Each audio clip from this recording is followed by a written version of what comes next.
गजब की न्यूज़ के साथ अजूबा लेके आया चैनल महालक्ष्मी सादर जय जिनेंद्र के साथ। अजूबा, अद्भुत, अनबिलीवेबल, अविश्वसनीय। यह है चार भुजनाथ मंदिर। पहले जगह बता दें आपको, रतनगढ़ गांव पड़ता है, नीमच जिला पड़ता है चित्तौड़गढ़ में।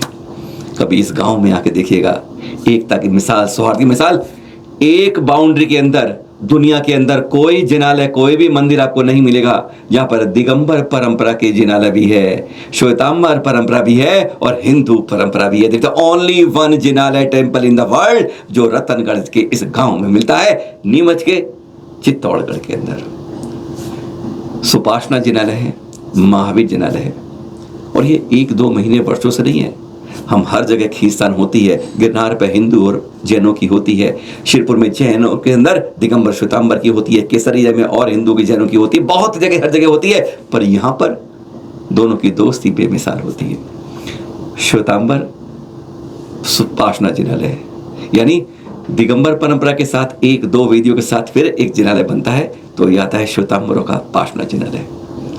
अनेक मूर्तियां हैं, आजकल का नहीं है, रंग पेंट दीवारें बता देती है कि कब का जिनालय। और फिर उसी परिसर में फिर आपको मिलता है चार भुजनाथ में विष्णु जिनालय।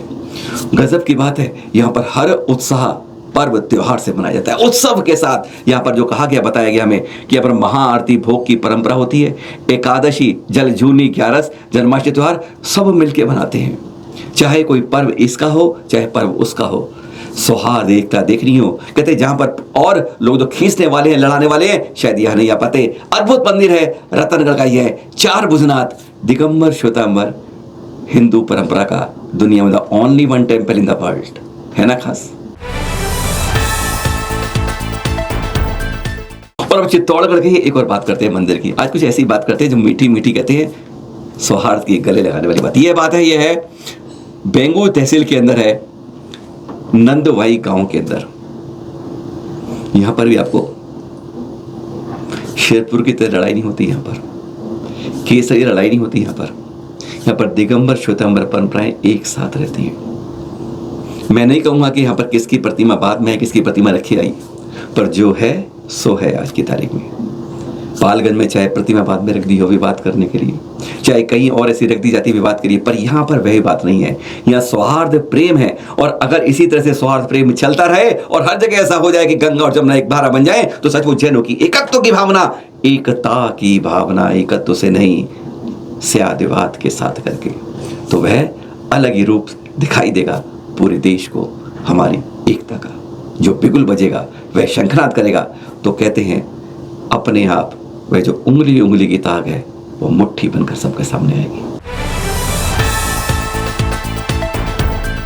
चैनल महालक्ष्मी में ये न्यूज आई, एक खबर जो उसने बताया है, ये सब कमेटियों के लिए, समाज की बड़ी बड़ी कमेटी और संस्थाओं के लिए दिखा रहे हैं। ये बहुत गजब की न्यूज थी और इस पर हमें ध्यान करना चाहिए।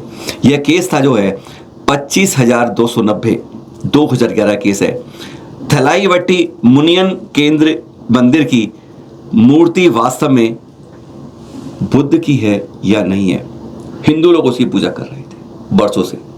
अदालत में बौद्ध ट्रस्ट ने, कान खोल के सुन लीजिएगा, जरा मैल निकाल लीजिएगा, क्योंकि जैनों के लिए काम की बात है। कैसे हमारे जिनालय बदले गए हैं उस पर साफ भारत की बात है, अदालत की बात है, अदालत का निर्णय है। और फिर उसने यह देखा कि बुद्ध ट्रस्ट, बौद्ध ट्रस्ट ने कहा कि यह बौद्ध प्रतिमा है जिसको यह अपने स्थानीय रूप में पूज रहे हैं। बहस हुई, चर्चा हुई, पुरातत्व विभाग को निर्देश दिया गया जांच करी जाए, इसकी डेटिंग करी जाए, पूरी जांच करके तब हाई कोर्ट ने, उस कोर्ट ने क्या निर्णय दिया, वह बहुत इंपॉर्टेंट था, जो उसने फिर जुलाई अगस्त के अंदर एक फैसला सुनाया न्यायमूर्ति एन आनंद वेंकटेश द्वारा, जो आज हमारे लिए भी काम की बात है। पहली बात उन्होंने कही इसके अंदर कि मूर्ति को बुद्ध प्रतिमा माना जाए, पहली बात। दूसरी, मंदिर का प्रबंधन राज्य के हिंदू धार्मिक एवं धर्मार्थ बंदोबस्त विभाग से लेकर पुरातत्व विभाग को अब सौंप दिया जाए। परिसर में बोर्ड लगाया जाए जिस पर लिखा हो यह मूर्ति भगवान बुद्ध की है। और बात, यहां पूजा व अन्य धार्मिक रीति रिवाजों को रोक दिया जाए, इसे संरक्षित रूप में रखा जाए। यह फैसला ऐतिहासिक है जिसको नोट करना चाहिए। हम कोर्ट नंबर, आपको जो हमारा ये केस था उसके बारे में फिर बता देते हैं आपको। The case number was 25290 of the 2011 का। जो वकील हैं वह इसको पढ़े जांच करें। हमारे कई मंदिरों को लेप कर, पोत कर, कपड़े पहनाकर, डालकर बदला हुआ है। क्या हम इस तरह से अदालत से ये करवा सकते हैं? यह एक एग्जाम्पल दी है समझने के लिए, उस रास्ते पर चलने के लिए। मुनि सरवार सागर जी आचार्य श्री सुनील सागर जी के संग के अंदर में हम कभी ना कभी चतुर्मासों के बारे में और वो चतुर्मास कर रहे साधु कुछ ना कुछ अनोखी जानकारी आप तक पहुंचाते रहेंगे और पहुंचाते जा रहे हैं। आपको आज दिखा रहे हैं ये मुनि सरवार सागर जी के बारे में। इन्होंने चतुर्मास के अंदर अन्न का पूरा त्याग कर दिया है, साथ में मीठे का भी पूरा त्याग कर दिया है। और इन्होंने कहा है कि मैं 12 बजे से 2 बजे तक समाई करूंगा तो लगातार 2 घंटे धूप के अंदर करूंगा, बंद कमरे में नहीं करूंगा।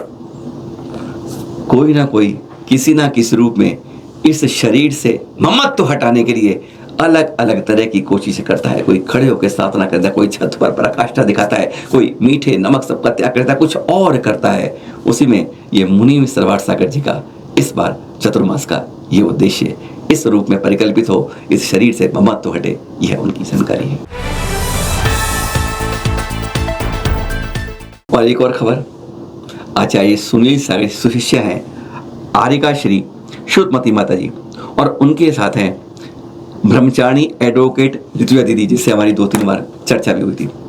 अब वो ये चाह रही हैं, कहते हैं ना वो एंशिएंट विजडम मॉडर्न वॉइस के साथ विश्व भर में जन जन में जीवन परिवर्तन के लिए और अंतर मन की जागृत करने हेतु यह उनकी धर्म यात्रा 72 दिवसीय अमेरिका, कनाडा और ऑस्ट्रेलिया में होगी। इसकी धर्म यात्रा गुरुवर के आशीर्वाद लेके जा रही हैं और इनका भाव है इस बदल में कि यह पर 3 देशों की ये दिव्य यात्रा होगी, जहां पर जिन शासन का जय घोष इस बार फिर करेंगी। लगभग हर साल जाती हैं और इस बार फिर 72 दिवसीय कार्यक्रम है।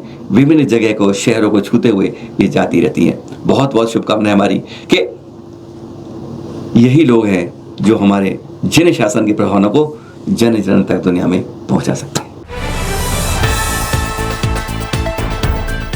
हम सब छोटे से पढ़े हुए हैं। जैन संस्कारों में कहा जाता है 8 साल के हो जाएं तब अभिषेक करके आए और उस दिन अपना प्रण करके उसे आगे बढ़ाएं।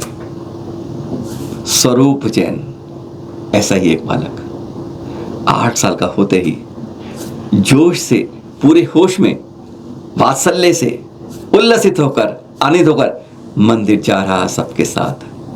संस्कार माँ बाप के होते हैं, उन्होंने उसे बढ़ाया और उस जगह पहुंचाया कि आज तेरे तक हमने संभाला, अब तुझे संभालने के लिए जिन शासन की रीत में आकर इस तरह अभिषेक की परंपरा शुरुआत करनी होगी।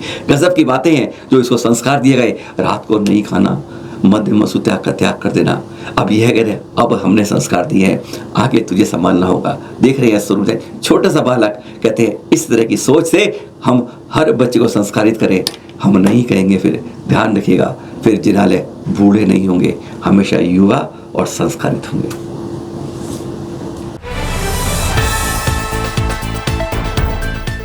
श्रावण माह यानी सावन के माह की दशमी, कृष्ण पक्षी,